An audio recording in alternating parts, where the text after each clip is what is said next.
Hi ಎಲ್ರಿಗೂ ನಮಸ್ಕಾರ. ನನ್ನ ಹೆಸರು ಸರಿತಾ. ನಮ್ಮ ರೆಸಿಪಿ ಟ್ರ್ಯಾಕ್ ಯೂಟ್ಯೂಬ್ ಚಾನಲ್ಗೆ ಸ್ವಾಗತ. ನಿನ್ನೆ ನಾನು ಸಬ್ಬಸ್ಗಿ ಪಲ್ಯ ಹೇಗೆ ಮಾಡ್ಕೊಳ್ಳೋದು ಅಂತ ಹೇಳ್ಕೊಟ್ಟಿದ್ದೆ. ಇವತ್ತು ಮೆಂತ್ಯ ಪಲ್ಯ ಅಂತ ಬರುತ್ತೆ, ಅದನ್ನು ಹೇಗೆ ಮಾಡ್ಕೊಳ್ಳೋದು ಅಂತ ಹೇಳ್ಕೊಡ್ತೀನಿ. ಇದು ಮೆಂತ್ಯ ಪಲ್ಯ. ಇದು ಸರಿಯಾಗಿ ಚೆನ್ನಾಗಿ ಕ್ಲೀನ್ ಮಾಡಿ ತೊಳೆದು ಇಟ್ಕೊಂಡಿದ್ದೀನಿ. ಆಮೇಲೆ ಇದಕ್ಕೆ ಬೇಕಾಗಿರೋದು ತೊಗರಿಬೇಳೆ ಒಂದು ಸ್ವಲ್ಪ ಕುದಿಸಿಟ್ಕೊಂಡಿದ್ದೀನಿ. ಆಮೇಲೆ ಒಂಚೂರು ಅರಿಶಿನ ಪುಡಿ, ಆಮೇಲೆ ಬೆಳ್ಳುಳ್ಳಿ ಕುಟ್ಟಿಟ್ಕೊಂಡಿದ್ದೀನಿ. ಆಮೇಲೆ ಒಂಚೂರು ಎಣ್ಣೆ, ಆಮೇಲೆ ಉಪ್ಪು. ಇವಾಗ ಹೇಗೆ ಮಾಡೋದಂತ ನೋಡೋಣ. ಬಾಣಲಿ ಇಟ್ಟಿದ್ದೀನಿ.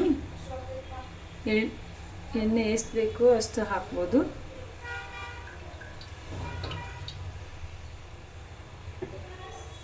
ಮೆಂತ್ಯ ಪಲ್ಯ ಆರೋಗ್ಯಕ್ಕೆ ಒಳ್ಳೆಯದು. ಎಣ್ಣೆ ಕಾದಿದೆ, ಇದರಲ್ಲಿ ಬೆಳ್ಳುಳ್ಳಿ ಹಾಕೋಣ.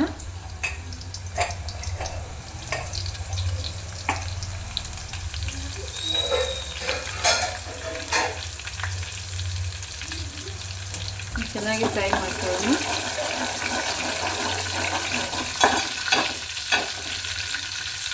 ಖಾರ ಬೇಕಾದರೆ ಒಂಚೂರು ಹಸಿಮೆಣಸಿನ್ಕಾಯಿ ಹಾಕೋಬೋದು, ಬೇಡ ಅಂದರೆ ಹಂಗೆ ಮಾಡ್ಬೋದು. ಅರಿಶಿನ ಪುಡಿ, ಚೂರು ಉಪ್ಪು.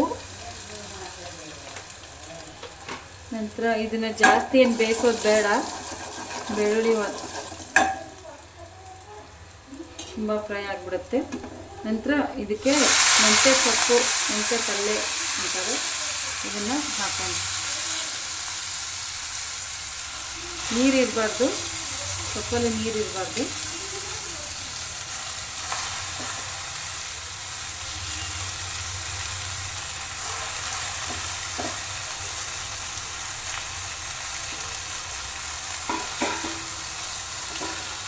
ಇನ್ನೂ ಚೆನ್ನಾಗಿ ಫ್ರೈ ಮಾಡೋಣ.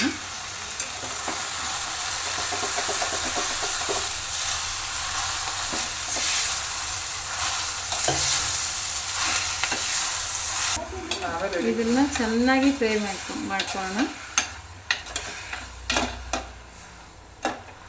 ನಿಮಿಷ ಚೆನ್ನಾಗಿ ಬೇಯಿಸಬೇಕು. ಬೇಯಿಸಾದ್ಮೇಲೆ ಬೇಳೆ ಹಾಕಬೇಕು, ಇವಾಗಲೇ ಬೇಳೆ ಹಾಕಬಾರ್ದು.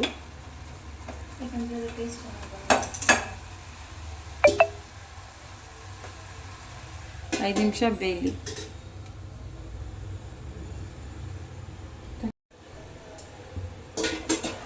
ಇದು ಬೆಂದಿದೆಯಾ ನೋಡೋಣ. ಬೆಂದಿದೆ. ನೀರು ಖಾಲಿ ಆಗಬೇಕು, ನೀರಿಲ್ಲ.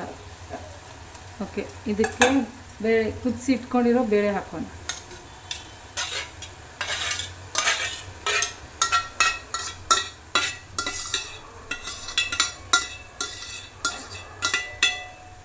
ಇದಾದಮೇಲೆ ಇನ್ನೂ 5 ನಿಮಿಷ ಚೆನ್ನಾಗಿ ಕುದಿಬೇಕು,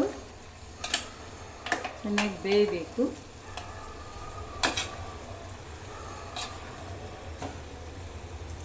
ಬಿಸಿ ರೊಟ್ಟಿಲಿ, ಜೋಳದ ರೊಟ್ಟಿಲಿ ಚೆನ್ನಾಗಿರುತ್ತೆ. ಒಂದು 5 ನಿಮಿಷ ಬೇಯಲಿ. ಇವಾಗ ಮೆಂತ್ಯ ಪಲ್ಯ ರೆಡಿ ಆಗಿದೆ ನೋಡಿ. ಒಂಚೂರು ನೀರಿಲ್ಲ, ಚೆನ್ನಾಗಿ ಬೆಂದಿದೆ. ಇದನ್ನು ಬಿಸಿ ರೊಟ್ಟಿಲಿ ತಿನ್ಬೋದು. ವಯಸ್ಸಾದವ್ರಿಗೆ ಚೆನ್ನಾಗಿ ಇಷ್ಟ ಆಗುತ್ತೆ, ಆರೋಗ್ಯಕ್ಕೆ ಒಳ್ಳೆಯದು. Thank you.